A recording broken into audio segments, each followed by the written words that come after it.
bienvenue sur notre chaîne Cuisine et Santé. Nous démarrons aujourd'hui une longue série de vidéos spécialement dédiées aux jeûnes pendant Ramadan.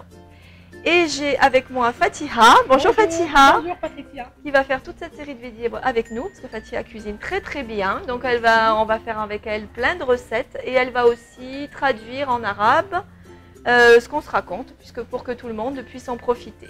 Pourquoi sur Ramadan? Alors qu'est-ce qu'on veut faire là au milieu? Surtout moi. Vous allez légitimement vous poser des questions.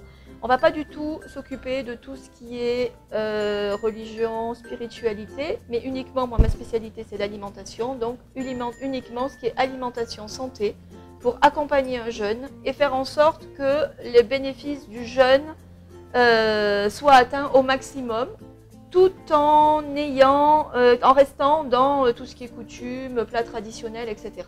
On a essayé avec Fatiha d'adapter des plats traditionnels pour qu'ils ne gênent plus la digestion, mais au contraire accompagnent, voilà, aident correctement le jeûne et soit toujours aussi bon et en même temps toujours aussi digeste. Voilà. Tu as testé, déjà l'année dernière on avait commencé, oui. Ça marche. Très bien. Voilà. Salam alaikum. Cuisine et santé, مرحبا بكم معنا. جينا هنايا باش نقدموا لكم واحد فكره على شهر رمضان، لان بزاف الناس كيعانيو فيه بزاف من تضخم، من تعب، بزاف ديال لي شوز. الوغ جينا مع مدام باتريسيا دكتور في هادشي ديال التغذيه وغتعطينا نصائح، وحنا فكرنا نعطيكم دي روسيت كوم كوا باش تساعدكم في رمضان ديالكم. Voilà. Alors Fatiha, toi on a dit tout à l'heure, tu en étais à ton 26e jeûne cette année, ça sera. Voilà. 26e. Alors, d'abord quelques petits principes pour expliquer ce qui se passe dans le corps pendant qu'on jeûne. Alors, le mois de Ramadan, c'est le mois que tous les musulmans, entre parenthèses, ils souffrent le premier jour parce que l'organisme doit s'habituer. Doit s'habituer. Parce que ça fait 9 mois ou 11 mois qu'on n'arrête pas de manger. Alors le mois là, le premier jour, c'est vraiment très fatigant, maux de tête et voilà. D'accord. Alors en fait, qu'est-ce qui se passe le premier jour dans l'organisme? Qu'est-ce qui va se passer quand on arrête de manger? On a quand même des réserves dans le corps, on est bien fait, donc on continue à fonctionner, on continue à se marcher, parler, se lever normalement, on a une énergie normale. En tout cas au début au début de la première journée. Ensuite on peut fatiguer un petit peu, mais bon, on fonctionne. Alors on a des stocks, on a des réserves dans le corps, et notamment on a une réserve de sucre qui est stockée dans le foie. Et en fait sur le premier jour, c'est-à-dire sur 24 heures, en fait là c'est pas 24 heures de jeûne, c'est plus court, donc sur toute la première journée on va brûler le stock de sucre qu'on a dans le foie pour nous donner de l'énergie et pour pouvoir fonctionner normalement. Voilà. Alors, pourquoi est-ce qu'un jeûne peut être thérapeutique et peut soigner, parce que c'est une vérité, le jeûne peut soigner plein de choses. On peut régler des petits problèmes de diabète, on peut régler des problèmes de surpoids, on peut régler des problèmes de tension, on peut régler des problèmes d'arthrose, enfin, des tas de choses qui sont des déséquilibres dans l'organisme et qui peuvent se régler au cours d'un jeûne, à condition de respecter certaines règles. On va voir ça tout à l'heure. Donc pourquoi ça se règle? Pourquoi on arrive à ça? Parce que quand on mange, on va avoir besoin toute l'énergie de notre journée, on va passer plus de la moitié de notre capital d'énergie à digérer. En fait, digérer, c'est pour nous donner de l'énergie, mais en même temps, toute l'énergie que va nous donner ce qu'on mange, on va en dépenser déjà beaucoup plus de la moitié pour digérer, pour transformer ce qu'on a avalé. Voilà. Donc quand on s'arrête de manger, toute cette énergie on n'en a plus besoin, puisqu'on n'a pas besoin de digérer. D'accord?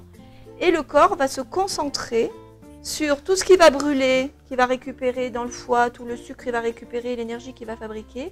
Il va la concentrer pour se détoxifier, c'est-à-dire se nettoyer et se réparer.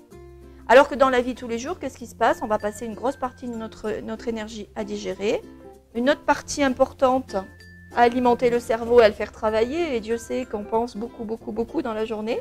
Encore une partie pour se déplacer, bouger, faire du sport, etc. Et il reste presque rien pour se nettoyer, se guérir et se réparer. Et pendant un temps de jeûne, la plupart de notre énergie est concentrée pour se faire du bien à notre organisme. Voilà. أنا غادي نترجم لكم هادشي اللي قالت السيدة باتريسيا. الوغ بور الموا دو رمضان لو بروميي جور اللي كنحسوا بديك العياء كنحسوا بديك التعب لاننا الطاقه ديالتنا كتكون قلال ما حيت ما كلنا ما شربنا ما عندناش واحد القدره باش نوقفوا. الوغ السكريات اللي كتكون عندنا في الذات ديالنا كتكون كلها تقريبا كلها تحرقات. عندنا داك الكميه ديال السكر اللي كتكون عندنا مركزه في الكبد ديالنا. الوغ الفضل ديال الصوم هو اللي ملي ما كناكلوش تقريبا النهار كامل ما كناكلوش. الوغ كيكون عندنا ديك المواد كلها مستوكيه عندنا في الذات ديالنا وبالاخص في المعده في الكبده ديالنا. الوغ ملي كنصوموا هذاك شنو نقولوا حنا الستوكاج هذاك الاحتواء اللي كيبقى عندنا. الوغ الكبد ديالنا داك البو ديال داك القليل من الطاقه اللي كتكون عندنا في الذات ديالنا ملي كنصوموا ما كتبقى لا ماكله لا والو. الوغ المعده الوغ الكبده ديالنا الوغ كيحاول يخرج داك الشيء اللي كان باش نحاولوا نديروا واحد التصفيه واحد التنقيه للذات ديالنا. Alors, pendant le mois de Ramadan, il y a quand même pas mal de choses, pas mal de difficultés qui rentrent en compte pour arriver justement à être en bonne forme et avoir tous les bénéfices du jeûne. D'abord, on en parlait tout à l'heure toutes les deux en préparant, les nuits sont courtes. Les nuits sont courtes. Oui. Alors, toi, c'est quoi ton rythme par exemple pendant Ramadan? Le sommeil, alors on ne dort pas trop. Oui. On ne dort pas parce que c'est vraiment fatigant parce qu'on reste tard et on dort tard et on se lève tôt. Alors c'est pour toute la journée, avec le travail et tout, c'est vraiment fatigant. Oui, alors ça c'est un des premiers problèmes, un des critères importants, des caractéristiques importantes, des conditions importantes. Enfin, moi aussi je cherche le mot juste, pour que le jeûne soit bénéfique, c'est d'avoir un minimum de repos. Effectivement, si on est KO toute la journée, voilà, c'est plus compliqué effectivement si on ne se repose pas. Autre chose qui est compliquée pendant Ramadan, c'est que normalement, le corps n'est pas prêt à digérer pendant la nuit. La nuit, on est fait pour dormir. C'est pas qu'on est fait, mais c'est que le corps est réglé comme ça. C'est que pendant le temps de sommeil, les organes se régénèrent, se reposent. Et que si on est là en pleine phase de digestion, ça va un peu tout compliquer. Et ça, c'est aussi une des choses qui vont fatiguer l'organisme et qui fait que pendant la journée, on va être plus fatigué. C'est pas forcément que le manque de sommeil, effectivement. Voilà. Donc, il y a deux règles importantes, c'est de se reposer le plus qu'on peut, pas manger trop, et voilà, et avoir des aliments adaptés pour ne pas avoir une digestion trop compliquée ou trop lourde. Le troisième chose qui va compliquer aussi et qui est important, c'est comment se réhydrater. C'est compliqué parce que là, c'est un jeûne sec. On est au Maroc, il fait chaud. Alors, minimum 1 litre et demi par an. Voilà. Et alors, qu'est-ce qui se passe? Tout à l'heure, on en parlait aussi. À la rupture du jeûne, si on boit trop d'eau. Si on boit trop d'eau, les jus, ce qu'on boit, alors c'est le mal qu'on a. Tu n'arrives pas à bouger, tu n'arrives même pas à épancher là. C'est trop dur. Moi, ça m'est arrivé. Tu n'arrives même pas. Tu restes bloqué. Ouais. Moi, ce que j'en ai vu, depuis le temps que je vois les gens pratiquer et faire, c'est que on se gonfle le ventre d'eau et ensuite on est fatigué et puis on n'arrive plus à manger. C'est-à-dire qu'une fois qu'on a bu, ça y est. D'abord, à un moment donné, tu as l'impression que plus tu bois, plus tu as soif. Ouais. Ça, oui. Et après, tu n'arrives plus à manger. Et puis tu te dis qu'il faut quand même manger, alors tu manges et après tu es gonflé. Voilà. Donc ça va faire partie des trucs qu'on va donner aussi pour contourner un peu ces soucis-là.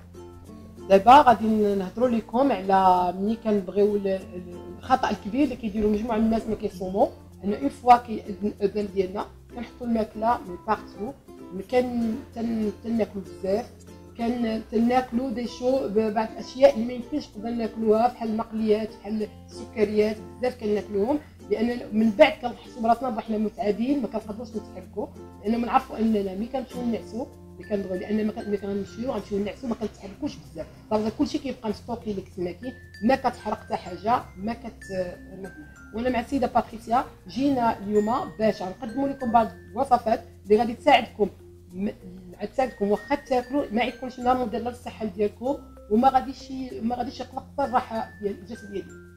Donc on a vu Les difficultés, arriver à se reposer correctement, essayer de manger des aliments adaptés avec une digestion pas trop lourde et pas trop compliquée pour justement enlever de la fatigue au lieu d'en rajouter. Arriver à trouver des solutions pour se réhydrater correctement sans que ça fatigue et que ça complique la reprise d'alimentation et la digestion. Et dernier point, là, alors là, c'est un point important, c'est garder le côté social, festif, qui est une réalité pendant Ramadan et qui est important.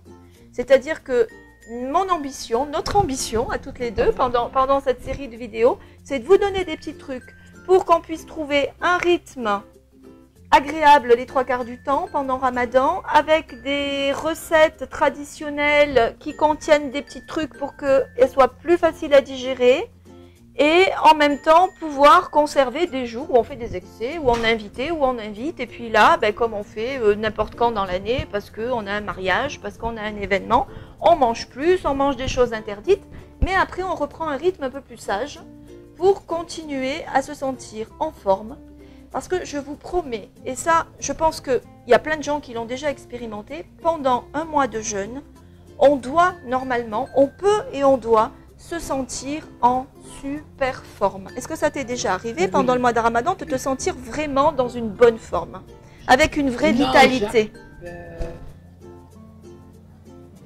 Jamais. En tout cas, moi, c'est mon expérience personnelle.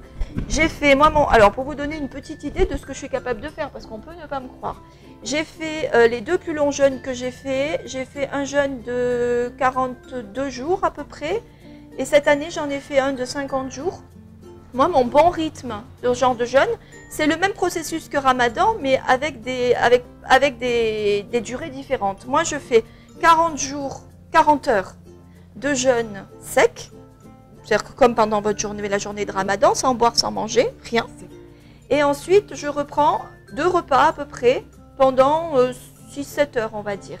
Et puis, je recommence 40 heures, etc. etc. Voilà.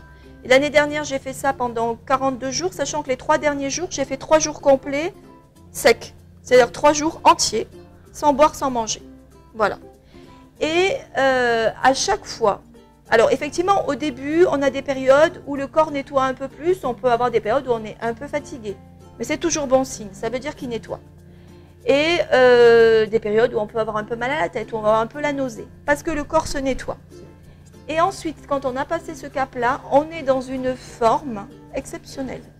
Voilà, exceptionnelle, vraiment. On a le cerveau qui fonctionne plus vite, on a une bonne vitalité et on a une joie intérieure très forte. Ça, tu l'as eu. La joie, ah bah tu vois. On a la joie quand, oui, tu te sens à l'aise. Voilà. Et ça ne peut arriver que si on ne complique pas tout, en alourdissant, donnant des choses trop lourdes qui demandent du travail de digestion, parce que du coup, on passe à côté du vrai jeûne organique, hein, j'entends. Oui. Voilà, on ne parle pas spirituel, organique. Alors, سيداتي حنا جينا انا وسيدات باتريسيا باش نقدموا لكم بعض الوصفات. هاد الوصفات ديالكم، هاد الوصفه اللي غديروها خلال الشهر ديال رمضان المبارك ان شاء الله. هاد الوصفات كتقدروا تتبعوها مزيانه للذات، مزيانه للشخص كامل، الانسان اي انسان كيقوم بالشهر ديال رمضان ولا من غير رمضان. هاد الوصفات اللي غادي تاكلوها غادي تسولاجيكم، غادي تريحكم، تخليكم ما تبقاوش تحسوا بديك التخمه اللي كنحسوا بها حنا، ولا ديك الثقل اللي ما تحس براسك مهدود ما تقدرش تتحرك. الوغ وهاد الوصفات تقدر تتبعها الاسبوع كامل. ماذا حيت حنا دابا في خلال رمضان كتولي كتكثر ديك العلاقات العائليه، الزيارات العائليه، يكونوا عندنا مناسبات، اعراس ولا بعض ولا العقيقه. الوغ تقدر المهم ديك النهار ولا اللي تكون معروض فيه تقدر تحبس اليد، تقدر ديك الناس ما تقدرش تفرض عليهم داكشي اللي حاطين لك. الوغ بهاد الوصفات اللي عطاتنا السيده باتريسيا غادي تقدر تكمل برمضان ديالك بواحد الطريقه صحيحه جيده ونتمنوا ان شاء الله يكون التوفيق.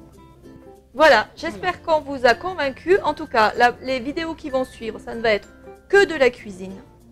avec des nouvelles recettes, des recettes traditionnelles légèrement revisitées. Oui, voilà, un petit peu. Voilà, avec des choses en moins, des choses en plus, vous allez voir, très goûteuses. Et puis à chaque fois l'explication de pourquoi, parce qu'il faut donner du sens à ce qu'on fait et ce qu'on comprend pourquoi tel aliment, bien, pas bien, et comment le préparer. Voilà, donc on va s'y mettre, on vous prépare tout ça. Alors, ان شاء الله مع سيده باتريسيا غادي نقدموا لكم وصفات كنتمنى تنال الاعجاب ديالكم. هذه الاصوات طبيعيه محضه مغربيه، اطباق مغربيه محضه، مي هي فيها شويه ديال التغييرات تعديلات لصالح الشخص ديالكم وصالح الذات ديالكم، وان شاء الله كنتمنى من الله تنال الاعجاب ديالكم، واذا عجبكم ديروا لنا جيم. Allez, on va en cuisine.